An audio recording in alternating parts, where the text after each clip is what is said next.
All right. Hi, this is Kurt Verone, And Brad Pinsky. and we're here for another edition of Philo Roundup for June 9th of 2025. Brad, go ahead. Take And us away. Kurt, thank you for choosing 5 ridiculously long cases this week.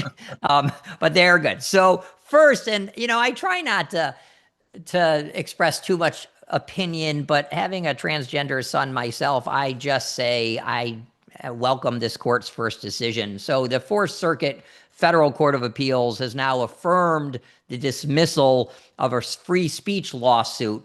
And I'm going to jump to the end, but we'll go through it. So here we have a fire captain, right? Presumably not authorized to speak on behalf of the fire department. He's also a paramedic. He's a union representative. And I forget if this one was the one who's a town board official. Yeah, he's a Republican Right, county committee chair or something. right. Um, Absolutely. Yeah. so he posts very demeaning, his opinion, but very demeaning series of cartoons on a public Facebook page. Mhm. And it was like Biden erased women, and it was mocking transgender women, etc. So I start with a fact, and then I go with my opinion. The fact is, the community looks to the fire service to protect them regardless of anything, regardless of sex, gender, identity, religion, race, where they live, economics, anything. We protect lives and properties, with regard to anything except maybe your own personal safety, and then even so much, right? So when somebody, and this is the realization that the court has, this is not unique, but it's often not understood, that the public has trust in us. And when you defy the public's trust and it brings discord and disharmony and lack of trust, you may not find your speech protected. And that's the situation we But Brad, have here. well, it's not because, and this is what infuriates me, and I call it an intellectual game of judicial keep away. Okay, it's like the schoolyard bully taking somebody's lunch and running around. They did not decide the case on what you just said, and if they had, I would agree with you. Okay, but they didn't get to the merits of the case. They said, and this is I don't understand this. They said that he failed on the Monell analysis. Right, to Okay, name the that board or to go after the board. The fire chief has no ability to make policy, so he can't, right, create Right. policy. And so here we have, and let's take the transgender issue out of it. Let's take this very easily could have been a liberal stating something that was derogatory toward a conservative or toward the conservative Okay. perspective. Okay, it could be an attack on President Trump. Whatever. Today we live in that polarized society that but you've got to be able to switch the roles around. Okay. But what they said was, even though the city may have violated your First Amendment rights, we're not going to even consider that because, and then for this, you didn't Right. properly allege some sort of a pattern and policy of causing this kind of discrimination, which is absurd. You should get to the merits. And again, I agree with you on the merits. That's fine. They didn't even get to the Right. It was the merits. concurring statement, right? It's a Right. concurring statement that talks about undermining the public's trust. So Right. that And I think that again, I know there's brilliant people, much more brilliant than we are, sitting on the Court of Appeals. I hope. I hope. But they, I don't know, they didn't even allow the case to get to the point where you could discuss those things. right. And you're alleging that a firefighter who's also a not elected official, but he's involved in politics, and the things that he was suggesting are matters of public concern, as hurtful as they can be, as Right. maybe as inappropriate as they may be. They're political statements. He's a political figure, and unless we're going to say firefighters can't be involved in politics, which the court keeps saying, no, no, no, Yeah. everybody has a right to their First Amendment opinion, you can't cut off the discussion at this level.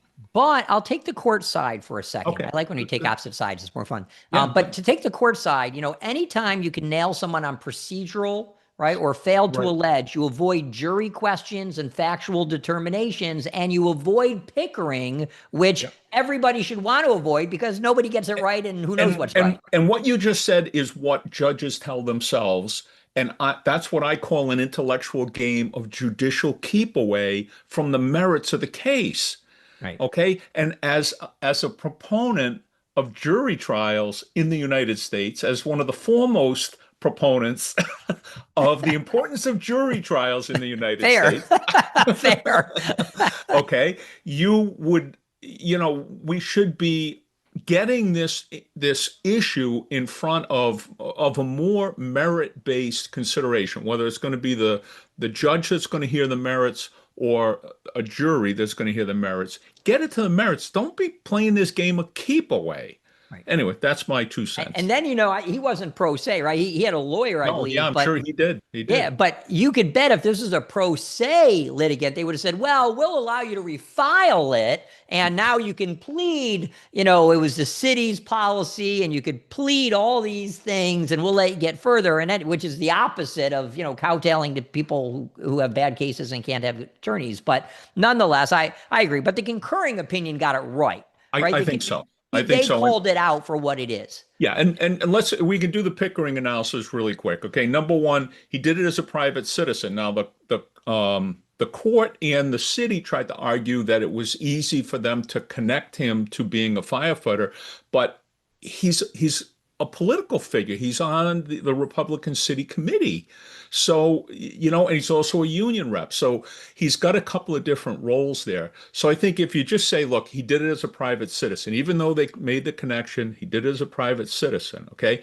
It is a matter of public concern. It's a matter of national discourse over this issue. It's Yes. one of the first things that President Trump did was reverse a lot of the DEI oriented things that the Biden administration done. So it's political. Okay. Now we get to your point, which is the actual harm or disruption. Can this kind of speech cause actual harm or disruption?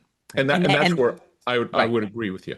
Well, maybe depending what his Facebook page or whatever, what the media page looks like. If he's right, if it doesn't portray him as a firefighter, but portrays him as a Republican city councilman, It- then maybe. well, you get a little bit more latitude with political speech, okay? But here's the thing, okay? Give him the benefit of the doubt that he did it as a private citizen. Give him the benefit of the doubt that it's a matter of public concern. You still cannot cause actual harm or disruption to the mission and function of your organization. Right, which this would do. But let me ask this then, because people are going to want to know. But what if there's no knowledge that this person, he's not sitting with a ton of fire shit behind him, right? There's no knowledge that this person's even in the fire department. It can't be Mhm. traced back to him as a member of the fire department unless someone did digging. Well, Then, well, it just so happened that there happened to be a DEI group, and it's called the LGBTQ plus group Hill City Pride.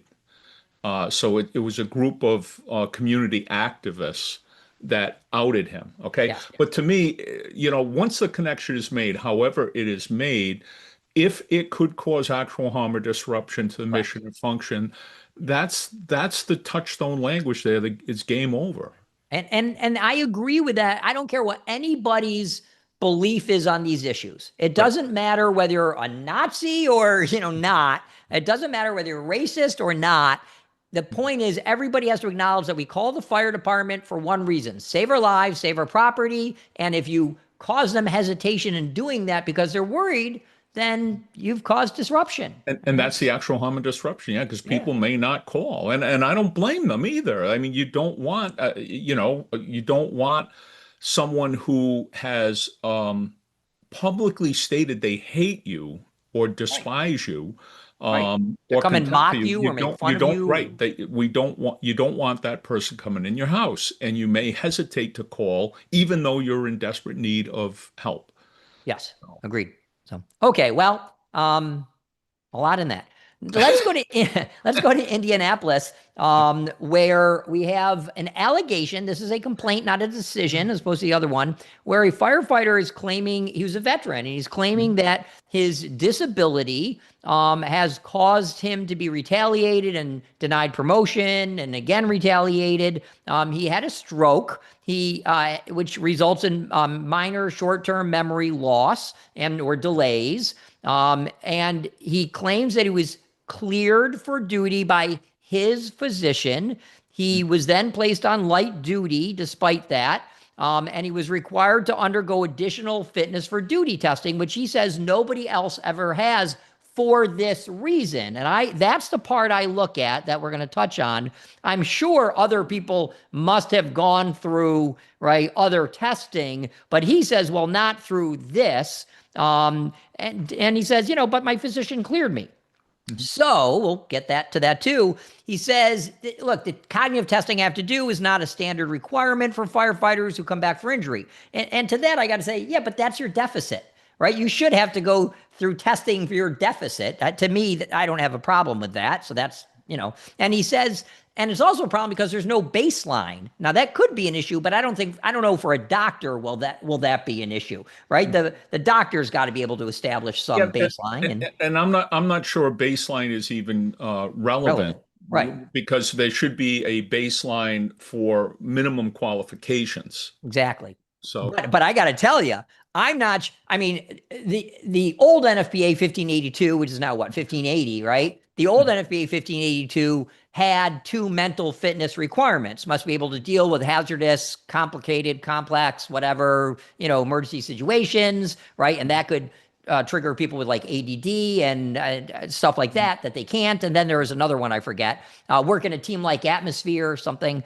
In any event, maybe those relate to that. You can't perform those essential job functions. In any event, he's filed grievances. He was denied a promotion, and the person scored second highest allegedly got it. Then he got a promotion, right? He got the promotion, but the chief allegedly turned his back on him and was, so he said, I had to choose between retirement on a disability pension or being terminated. So he opted to retire. But by the way, I've said this a million times, I always think retiring is a bad idea for a lawsuit because it just puts in one more major thing we have to explain. Just sue, right? Stick it out and sue, which is going to make it worse. But then now you got a retaliation claim if you stick around. In any event, so he's filed this. The EEOC, we should talk about what these are. Right to sue letters. They issue a right to sue letter. Basically, that means, well, we aren't going to help you, says the EEOC, but your claim's not so cruddy that we'll say you have no right to sue. So here's your right to sue. It's just you may pass go. It doesn't mean anything else. It's a formality. It doesn't mean everyone's like, oh, the EOC said I get the right to sue. No, that just means they denied your claim and said, move on. You could go to the next step. In any event, so we'll see what happens. This is one of those tough cases that you can't probably get rid of early. It's probably go through the whole discovery and jury process or settle, but it's tough to get rid of some of these things early because they're all fact questions. We'll see the McDonnell Douglas test come in. We'll see a lot of fact questions. I've seen this issue, this challenging issue come up both with workers' comp related claims, but also in this case, it's not workers' comp because it was off the job. But you have a department and you only have so many positions, and you can't, if you're allowed 500 firefighters, you can't go to 501. Right. So basically you have somebody and he has something tragic happen to him. We cover him, we give him, all of his benefits and all. And how long do we keep him on the payroll, put him in light duty for a little bit, a year, 2 years, 3 years, 4 years. And in Providence, we had guys that we hadn't seen them on the line in 6, 8, 10 years.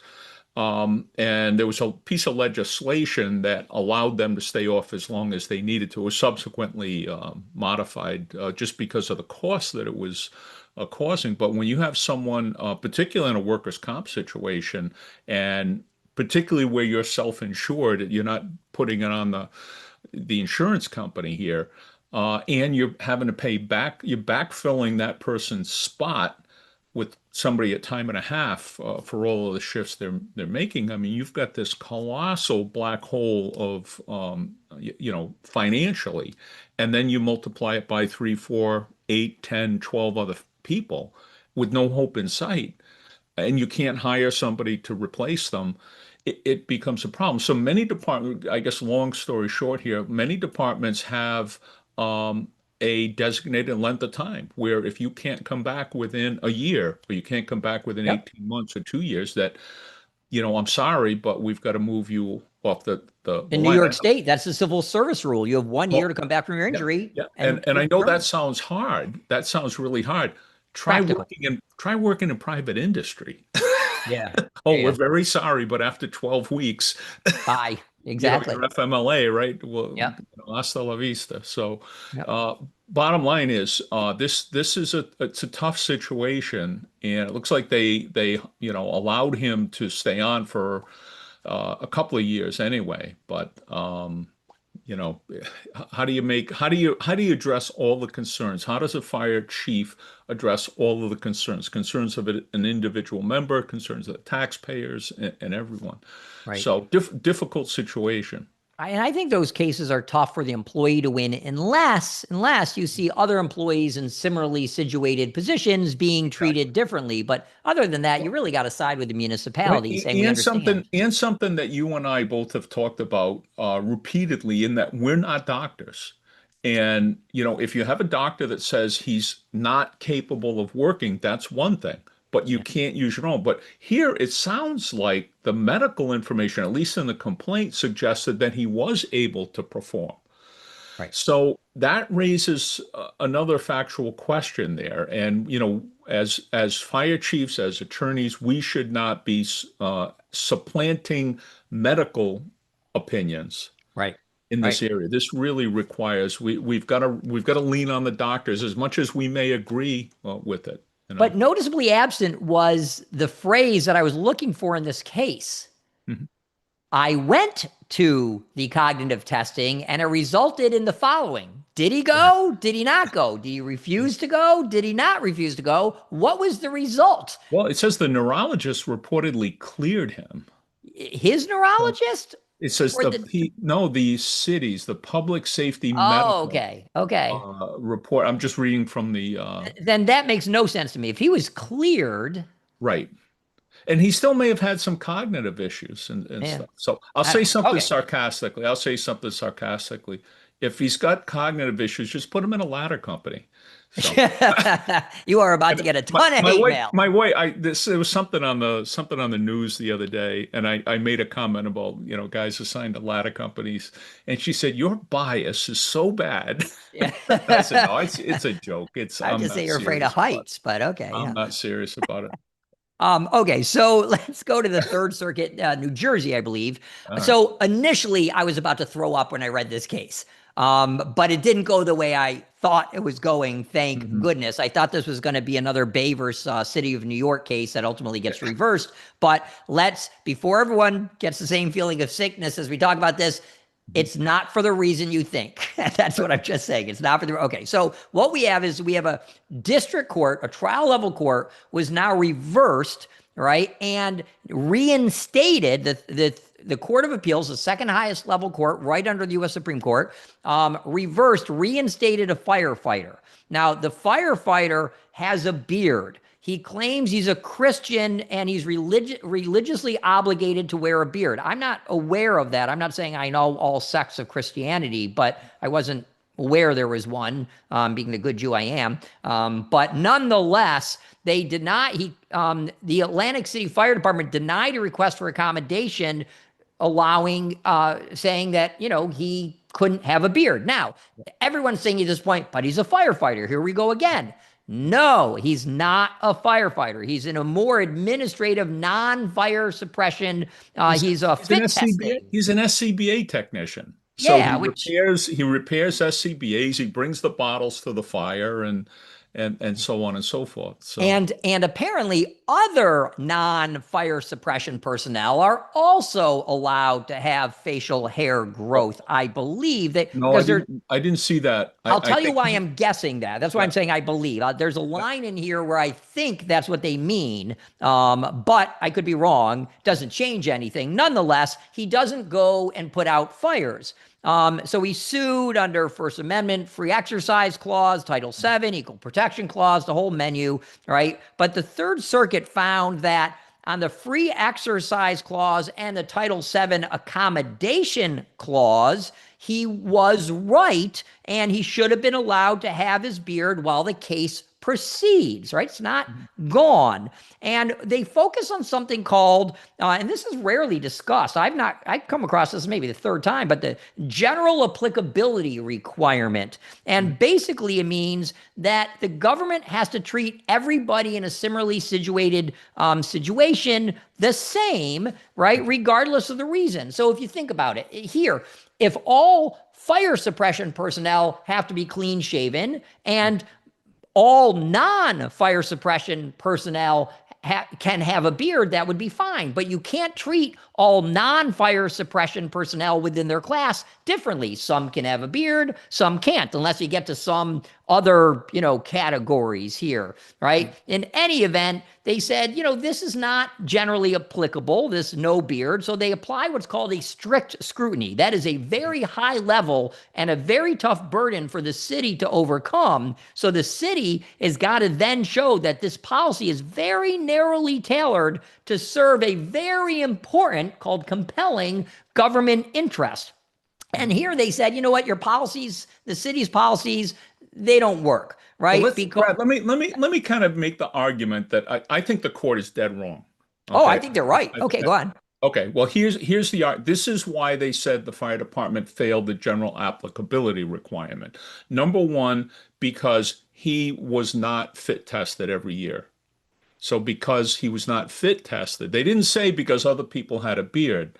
They said because he in his position was not fit tested annually, that they can't apply this clean shaven requirement, which I think is ridiculous. But that's Oh, I agree with that. I love it. well, he's the one who does the fit testing. What's he supposed to do? Fit test himself? Yeah. Whatever. Okay, so that's sort of argument number one. But they never said that you're not fit testing other people. You're not fit testing him in his position. Now, to me, that one's absurd. Okay, but I think that can be rectified. You just don't want to be in a situation where you're retaliating, but Right. saying just like the Marines, in the Marines, every Marine is As a a rifleman. rifleman, and Yep. everyone has to qualify. Every firefighter is a firefighter. You want to be a civilian, that's fine. But if you And want the to be a court invites firefighter, that. you've yeah, well, that's what they should have done. Okay, so That's now, okay, so that's issue number one. Here's the one that I think they totally gaffed up. Apparently, they have a policy that says something to the effect that the company captains who are in charge of each company and this the one's horrible. Yeah, you're incident right on this. commander has the discretion to deviate from the SCBA requirement. Well, I'm going to tell you exactly what it is. It's that Overhaul? what exactly once the fire's knocked down, they have the discretion to allow the members to take their mask off. I think the court Totally screwed it up. totally screwed that up. Right. They're wrong on that. I agree with you on that. I disagree with the court. Yeah. I happen to agree that if you're not because they could have said, listen, we're going to have somebody else fit test you, right? But if there was no fit testing as a requirement, then obviously they didn't deem the beard important. And here's the thing. The court has said that an organization can mandate uniform grooming and uniform Yes. as long as it is generally applicable. Okay. Yes. So therefore, you can say we don't want people clean shaven just because of the SCBA part of this, but out like the New York Yankees, I think they Professional, still, yes. Steinbrenner lifted that now. well, okay, but they used to for Right. many years. Okay. Yes. Yes. No Clean crew shaven. cut Our and state hair to police, the ear. Yep. our state police are like that. There's no facial hair, not even mustaches. There's no. Leave it to you to get the Yankees thing wrong. No, it's Steinbrenner's son, I think, has now gotten rid of that. But that was a big deal for years. Absolutely. No question. Absolutely. So No, so but I think you can for as long as it's generally applicable. So Right. again, I don't know. I'm a But little bit perplexed by this. But I want to recite your ruling to everybody just to make sure. This is not a ruling. Your warning to everyone. This Yeah. is not a ruling that Hmm. says firefighters don't have to wear beards. That is not what Correct. this is going. This is Right. administrative personnel generally. And listen, Right. I would have no problem with it. Your secretary, your treasurer, your head mechanic doesn't need to be clean shaven If they're not firefighters, if they're not but firefighters. anybody, and again, if the proverbial shit hit the fan Yep. and we've got something and we got to put him to work, or he's at the scene working on replacing bottles or whatever it may be, and now we get some sort of a chemical release and he's got to don an SCBA, we've got a problem. And let's go one step further because we also don't want people to say, well, you're a firefighter, but we're putting you in code enforcement or training today. Forget training, code enforcement today, where you go into a normal building. You don't need to wear a mask. You're never going to need to wear a mask. No, no, no. You're still in the firefighting service. Right. People better look at your policies to make sure everybody in the firefighting service, even if you're assigned to training, code, whatever, you still have to be clean shaven. Yeah, I mean, that's absolutely. right. Because you could have a general alarm fire, whatever your organization calls it, where it's all hands on deck. Yep. We've got a major incident, and you may have to put an SCBA, not Or necessarily to overtime. go in the building, but just even to be working in the exterior environment. Yeah. It's Yeah. possible based on chemical releases and other types of things. And So, I won't go there, but in the volunteer service, there's often the question, I get it probably once a week, mm, which is do engine operators, and I say, well, but what about ladder? Because you can't ever add more aerial. You can always add more hose. Do ladder operators, vehicle operators have to be able to be clean shaven so they can put on a mask? And I say, I have varying degrees of opinions. We won't get there, but we should talk about that at some time on the show because that comes up all the time. And I could argue how both do you sides. guarantee somebody is not, if they're at a fire scene, they are not going to find themselves either in or subjected to the hazards of You can't. smoke? You You can't. you can't. Never mind the smoke and everything outside. If there's a mayday, if there's a collapse or something like that, you know what's going to happen. You can Yeah, say, of "Oh course. no." So you're the pump operator. You're going to be standing there watching guys under like Right. a building that Yeah. collapsed, their arms and their help, help, help. You're not going to Right. go. Give me a break. But if you're an aerial operator, you're within 60 feet of the building. I don't care what math you're doing, right? I mean, you're generally going to be within 60 feet. You're too close, right? You Right. might be just outside the collapse zone, but not outside of the chemical zone. But the question I have, I won't answer it, but the question I always put forth is, well, wait a minute. This clean shaven rules because we have to maintain a seal and we can't use our hands to create the tight seal because we're Mhm. crawling around. If Right. you're outside, right, and Mhm. you've got one hand free, I can operate a Well, pump with one hand. Well, Can you if push it? and now you're getting to what I think has to happen, what legitimately should happen. Okay, NIOSH and OSHA through OSHA's NIOSH 1910, and the 134. Yeah. connection with they need to look at whether or not with positive pressure, with the modern technology, is the old research upon which the clean shaven requirement is based, is it time to revisit that? That's the solution. Let the science lead us in the right direction. Not a court, not a judge that doesn't even understand what the policies he's reading from really refer to. Let the science dictate whether or not it's safe. And if it's safe, okay, fine. You want to have a beard, have a beard. Okay. Right. But short of that, without the science, courts should not be engaging in this kind of thing. If OSHA Agreed. says you've got to be clean shaven, you need to be clean shaven and stop the Right. nonsense. Right. I agree. I happen to oppose the 24-hour rule because I think it's ridiculous. I don't think it meets the science. But that said, anyway, okay. So let's go to Cal Fire. They are sued for excessive force. Now, I did not know this, but let's start with who we're talking about. So Cal Fire has a number of peace officers, right? Which could mean a lot of things. A peace officer could be a corrections officer, a police officer, somebody with no power to carry. But here they have the power to make arrests in situations which threaten wildland and things like that. So if you got somebody, I suppose, who's out starting fires, they could arrest them if they're right. They're doing And something state dangerous. property, state park State that they property. have massive state parks and so on. So yeah. Yeah, I had no idea, but Mhm. that's New York doesn't allow anyone to carry guns, even police officers. So we never know. So, He and carry a then fake one? yeah, fake. Nope, no, can't even be fake. You can use Cigarette your lighter? finger. No. Yeah, you can use your finger. But you still have a 3-day wait test to point your finger in New York. So anyway, Right. but it's an excessive force over a traffic stop, and he was pulled over. He was given instructions, and this is going to be he said, she said, unless there's a body cam, and I'm guessing there's no body cam here, or the body cam shows what he says. Usually it's not, right? Usually a lawyer is going to say, let me see the body cam, or you better be darn right.